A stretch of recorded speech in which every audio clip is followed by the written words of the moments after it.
Assalamualaikum warahmatullahi wabarakatuh. Halo sobat setia Fakta Kehidupan. Tidak lupa kami sampaikan salam sehat, salam sejahtera. Semoga tercurah segala bentuk kebaikan dan juga kita semua dalam lindungannya.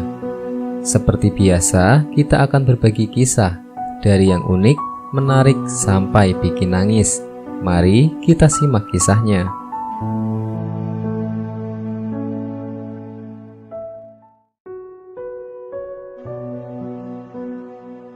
Kisah nyata. Kisah nyata beranak dalam kubur. Mungkin kita pernah mendengar cerita tentang orang yang melahirkan di dalam kubur. Namun tahukah kamu, ternyata kisah beranak di dalam kubur pernah terjadi di masa pemerintahan Umar bin Khattab, di mana pada saat itu ada seorang wanita yang sedang hamil meninggal dunia. Dan setelah beberapa hari kematiannya, ia melahirkan dari dalam kuburnya. Para ulama sepakat mengatakan bahwa hal ini terjadi karena doa sang suami yang menitipkan anaknya kepada Allah Subhanahu wa Ta'ala. Lantas, bagaimana hal tersebut bisa terjadi? Disebutkan bahwa dari Abdullah telah menceritakan kepada Muhammad ibnu Husain, telah menceritakan kepada Ubaid bin Ishaq, telah menceritakan kepada Asim ibnu Muhammad al-Umari dari Zaid ibnu Aslam. Dari ayahnya mengatakan, saat Umar bin Khattab sedang berkhutbah di hadapan orang banyak, lalu lewatlah seseorang bersama putranya yang digendong di atas pundaknya. Lalu Umar berkata, "Aku tidak melihat burung gagak yang serupa dengan burung gagak lain, melebihi keserupaan ayah dan anak ini." Dan apa yang dikatakan oleh Umar merupakan sebuah perumpamaan, di mana menurut orang-orang Arab terdahulu, binatang yang paling serupa satu sama lain dan sulit dibedakan adalah burung gagak.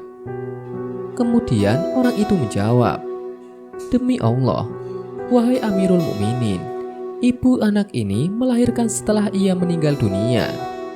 Saat mendengar hal ini, Umar pun segera membetulkan posisi duduknya dan bertanya, "Aduhai, bagaimana hal itu bisa terjadi?"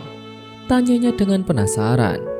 Sebab Umar bin Khattab menyukai berita-berita yang menakjubkan atau aneh. Lalu orang itu bercerita, "Ketika itu aku ingin melakukan safar.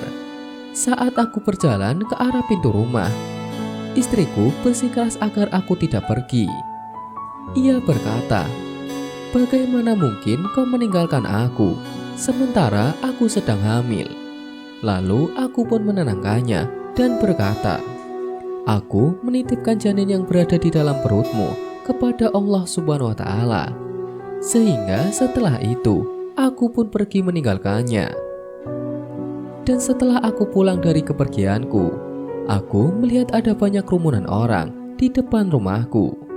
Lalu anak-anak dari pamanku menghampiriku dan memberitahukan bahwa istriku telah meninggal dunia. Sehingga aku merasa sangat sedih dan terkejut karenanya. Dan aku pun mengucapkan innalillahi wa inna ilaihi roji'un.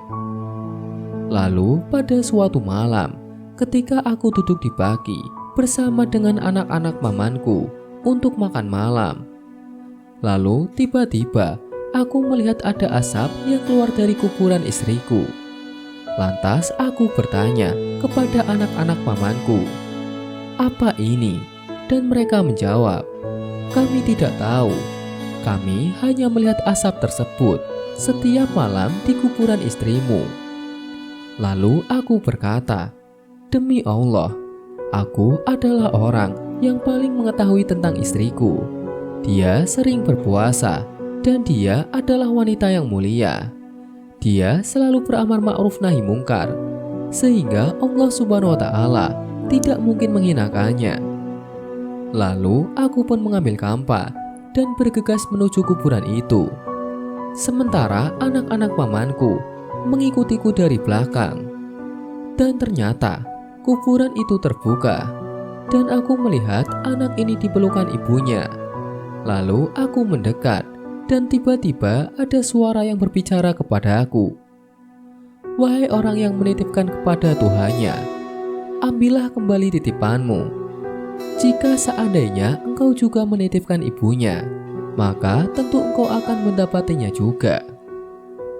Kemudian setelah melihat sang anak dalam pelukan ibunya tersebut, maka pria itu berkata, aku mengambil bayi tersebut dan selanjutnya kuburan itu kembali menutup. Di mana dalam hal ini, para ulama mengatakan bahwa jika saja laki-laki itu juga menitipkan istrinya kepada Allah Subhanahu wa Ta'ala, maka bisa jadi ia akan menemuinya istrinya tersebut. Dengan kata lain, bahwa istrinya masih hidup. Namun takdir Allah telah tetap dan Allah Subhanahu wa Ta'ala telah menakdirkan lelaki itu untuk tidak mengucapkan doa tersebut. Subhanallah. Semoga bisa menjadi pelajaran kita semua. Wallahu a'lam bishawab.